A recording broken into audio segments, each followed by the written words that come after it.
How to create QR code for the Google Drive folder. Hi everyone, welcome back to the channel. This is Kate here, and on today's video I will guide you how you can create QR code for the Google Drive folder.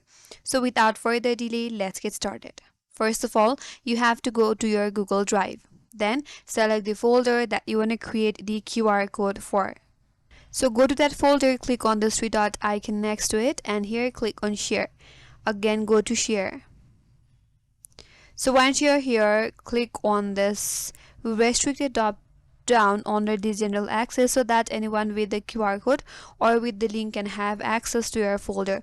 So if you want that, click on anyone with the link, or if you want to restrict the user, then you could simply stay on the restricted. But for now, I will just go with anyone with the link.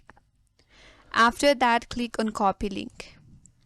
So once you have copied the link to your folder in your Google Drive, open up a new tab in your Chrome, and in the search bar type in QR code generator, then search for it.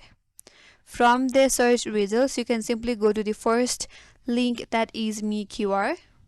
So here, go to the first option, that is URL or link. Click on it. Then that's gonna add or ask you to put the link here. So paste the link that you have copied from the Google Drive. Once done, click on customize and download QR. So here you have the QR code displayed in your interface. If you want to change the pattern for your QR, from these options on your left hand side with this template, you could change the template for your QR code. And once you're done with that, now you can download this QR code. Click on this download right here, and it says your QR code is successfully downloaded. Now you could share this QR code with other people. That's it. That's how you can create the QR code for your Google Drive folder, and that's all for today's video. Hope this video was helpful, and if you're new to our channel, consider subscribing. Thanks for watching and stay tuned for more videos.